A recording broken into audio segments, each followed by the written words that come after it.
Hello बच्चों, स्वागत है आप सभी का फिर से एक नए वीडियो में। मैं हूं अभिषेक और आप देख रहे हैं कैरियर बनाओ यूट्यूब चैनल। बच्चों, आज की इस वीडियो में हम लोग डिटेल में डिस्कस करने वाले हैं UGMAC Bihar medical counselling के फर्स्ट राउंड का सीट अलॉटमेंट जो है वो आ गया है।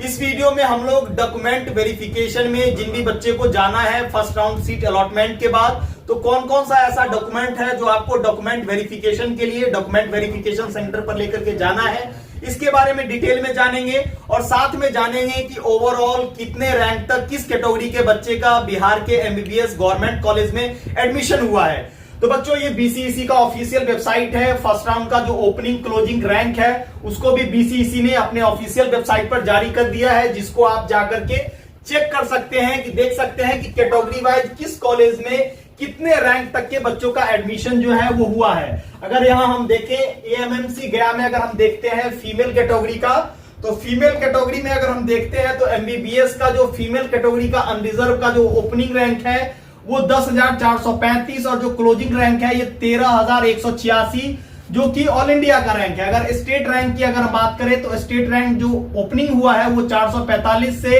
अनरिजर्व जो क्लोज हुआ है वो 646 रैंक पर क्लोज हुआ है फीमेल एमबीबीएस का एएमसी गया में। इसी तरीके से आप सभी जो कॉलेजेस हैं उसका ओपनिंग और क्लोजिंग रैंक जो है वो देख सकते हैं। अगर आपका इस रैंक के अंदर अगर आपका रैंक है तो ऑब्वियस सी बात है कि आपको गवर्नमेंट कॉलेज में एडमिशन मिल गया होगा। अगर हम कट ऑफ की बात करते हैं तो ओवरऑल जो फर्स्ट राउंड का कट ऑफ है वो कितना गया है, तो अगर फर्स्ट राउंड की अगर हम बात करें बच्चों, अगर बिहार 85% अगर हम सीट की बात करें, ठीक है, 85% स्टेट कोटे से जो एडमिशन होना है, जिसमें जनरल वाले जो बच्चे हैं, जनरल कैटेगरी का जो बच्चा है उसका जो एडमिशन हुआ है वो 670 इसका कट ऑफ गया है जनरल कैटेगरी वाले बच्चे का। ठीक है, अगर हम रैंक की बात करते हैं तो रैंक जो है वो 12,327 रैंक पर इनको बिहार में एमबीबीएस गवर्नमेंट कॉलेज मिला है। वही अगर जनरल अगर हम फीमेल स्टूडेंट की बात करते हैं जनरल फीमेल में, तो फीमेल में 669 पर इनको गवर्नमेंट कॉलेज जो है वो मिला है।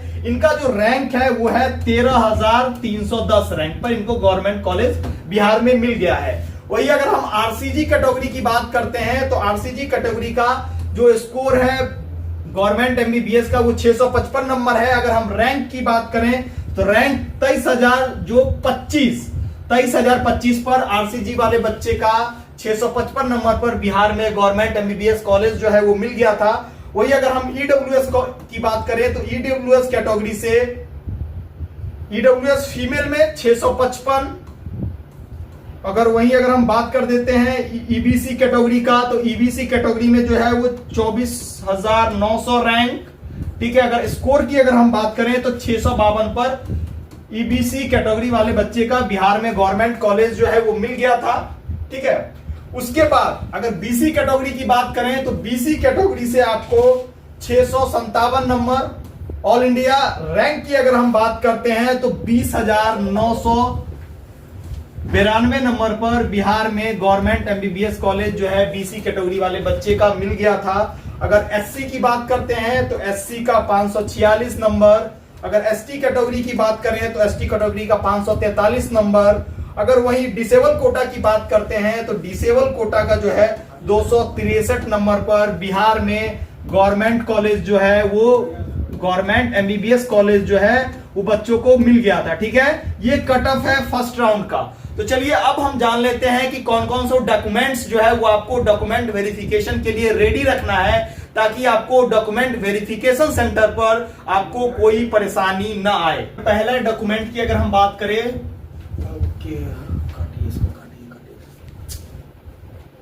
डॉक्यूमेंट्स के बारे में हम जान लेते हैं। डॉक्यूमेंट लिस्ट में जो पहला डॉक्यूमेंट है वो आपका आएगा नीट का स्कोर कार्ड। ठीक है, नीट का एडमिट कार्ड, ठीक है, एडमिट कार्ड आपका प्लस स्कोर कार्ड। ठीक है, स्कोर कार्ड आपको ले जाना पड़ेगा। इसका हर जितने भी डॉक्यूमेंट्स रहेंगे उसको 2-2 कॉपी जो है वो आपको जीरोक्स ले जाना पड़ेगा। ठीक है, 2 कॉपी जीरोक्स। ठीक है, उसके बाद अगर हम बात करें तो आपको पार्ट ए और पार्ट बी, ठीक है, पार्ट ए और पार्ट बी, ठीक है, ये पार्ट ए पार्ट बी इसी को हम कंफर्मेशन पेज कहते हैं। जब आपने फॉर्म फिलअप किया होगा यूजी मैक का, उसी समय फी पेमेंट और सिक्योरिटी डिपॉजिट के बाद जो पीडीएफ प्रिंट होता है उसी को हम लोग पार्ट ए और पार्ट बी कहते हैं और इसी को हम लोग कंफर्मेशन पेज कहते हैं। बहुत सारे बच्चे जो है वो कंफ्यूज हो जाते हैं। अगर हम थर्ड डॉक्यूमेंट की बात करें तो थर्ड डॉक्यूमेंट में आता है आपका कैटेगरी सर्टिफिकेट। ठीक है, कैटेगरी सर्टिफिकेट यानी कि इसमें आपका ईडब्ल्यूएस सर्टिफिकेट हो गया, ठीक है, बीसी सर्टिफिकेट हो गया, ईबीसी सर्टिफिकेट हो गया। ठीक है, आप जिस भी कैटेगरी को क्लेम करके आपने एडमिशन लिया है उस कैटेगरी का सर्टिफिकेट जो है वो आपके पास होना चाहिए। अगर एडमिशन तक ये सर्टिफिकेट अगर आपके पास न्यू नहीं होता है तो पुराने वाले डॉक्यूमेंट से भी आपका काम चल जाएगा। एडमिशन के बाद जो है आप कॉलेज में नया डॉक्यूमेंट जो है वो सबमिट कर सकते हैं। उसके बाद अगला जो डॉक्यूमेंट है वो आपका है इनकम सर्टिफिकेट। ठीक है, इनकम सर्टिफिकेट भी आपको देना पड़ेगा। इनकम सर्टिफिकेट जो है वो 1 साल के अंदर का होना चाहिए। अगर एडमिशन के टाइम पर नया सर्टिफिकेट आपके पास नहीं रहता है 1 साल के अंदर का तो इसका पुराने से भी ये काम चल जाएगा आपका। उसके बाद जो नेक्स्ट सर्टिफिकेट है वो है आपका रेजिडेंस सर्टिफिकेट है। इसको हम लोग निवास प्रमाण पत्र भी कहते हैं। डॉक्यूमेंट वेरिफिकेशन में इसका भी एक कॉपी जो है आपको ले जाना होगा। जितने भी डॉक्यूमेंट्स हैं उसके 2 कॉपी आपको 2 सेट जो है वो प्रिपेयर करके रखना है। उसके बाद बच्चों अगर हम नेक्स्ट डॉक्यूमेंट की अगर हम बात करें तो नेक्स्ट डॉक्यूमेंट में आता है आपका 10th प्लस 12th। ठीक है, 10th 12th का मार्कशीट, 10th 12th का मार्कशीट हो गया। और बहुत सारे ऐसे हैं जहां पर आपका इसका एडमिट कार्ड के बारे में लिखा होगा कि 10th का एडमिट कार्ड चाहिए, 12th का एडमिट कार्ड चाहिए। बच्चों अगर आपके पास 10th का एडमिट कार्ड या 12th का एडमिट कार्ड है तो बहुत अच्छी बात है। अगर आपके पास 10th और 12th का एडमिट कार्ड नहीं है फिर भी आपका डॉक्यूमेंट वेरिफिकेशन जो है वो हो जाएगा। ठीक है, 10th का मार्कशीट और जो आपका सर्टिफिकेट होगा वो ले जाना होगा। 10th बहुत सारे बच्चे ऐसे हैं जिन्होंने सीबीएसई बोर्ड से किया होगा तो उनका मार्कशीट और जो सर्टिफिकेट है वो एक ही डिग्री में जो है वो इनबिल्ट होता है। मार्कशीट और सर्टिफिकेट आपको अलग अलग से नहीं मिलता है। अगर आप किसी स्टेट बोर्ड से आपने 10th या 12th किया है तो वहां पे आपको मार्कशीट और आपका जो सर्टिफिकेट होगा वो दोनों अलग अलग मिलता है। उसके बाद अगर हम नेक्स्ट डॉक्यूमेंट की अगर हम बात करें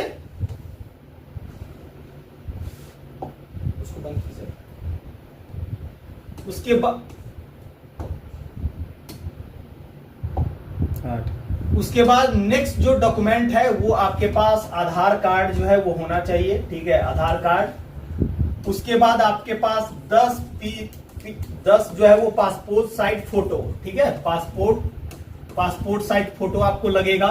ठीक है, इसके बाद आपका 12th का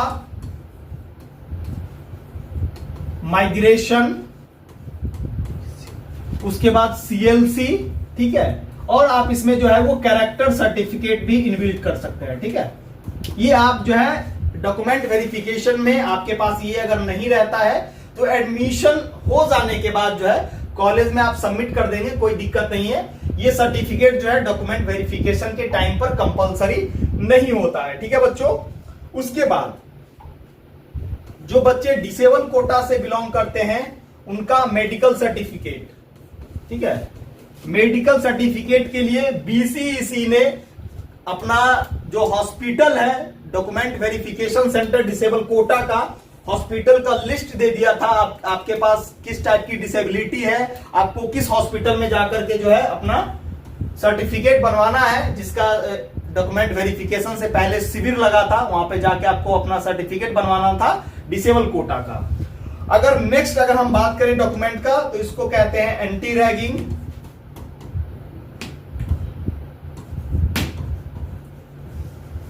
एंटी रैगिंग सर्टिफिकेट बच्चों इसकी भी जरूरत जो है आपको डॉक्यूमेंट वेरिफिकेशन के समय नहीं पड़ेगा।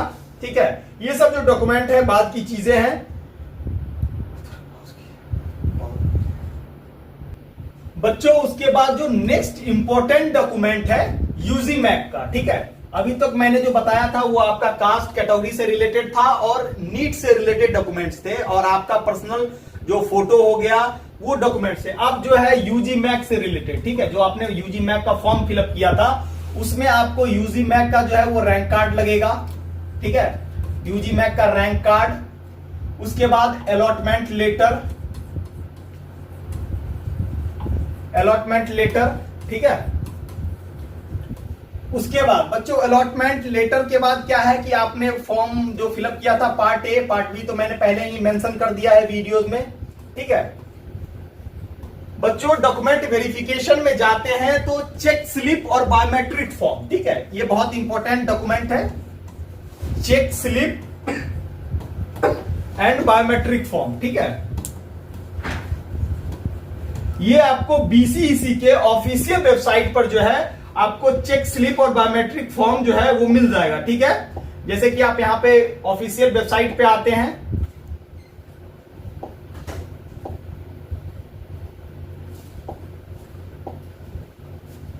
स्लिप और बायोमेट्रिक फॉर्म जो है आपको यहाँ पे डाउनलोड सेक्शन में देख सकते हैं। यहाँ पे बीसीसी ने जो है अपना चेक स्लिप और बायोमेट्रिक फॉर्म जो है जिसको जारी कर दिया है, ठीक है। यहाँ पे देखिए चेक स्लिप और बायोमेट्रिक फॉर्म का आपको पीडीएफ मिल जाएगा।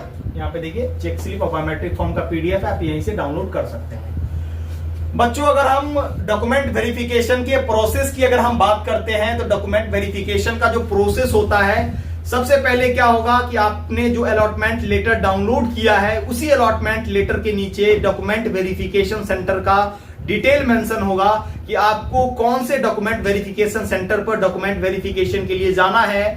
डॉक्यूमेंट वेरिफिकेशन सेंटर पर अगर आप जाते हैं तो वहां पे सबसे पहले आपका थंब इंप्रेशन होगा, बायोमेट्रिक होगा, देन उसके बाद आपके सारे डॉक्यूमेंट्स चेक होंगे। अगर आपने अपग्रेड किया है तो आपका जो है अपग्रेडेशन के बाद डॉक्यूमेंट वेरिफिकेशन करके आपका डॉक्यूमेंट वापस कर दिया जाएगा।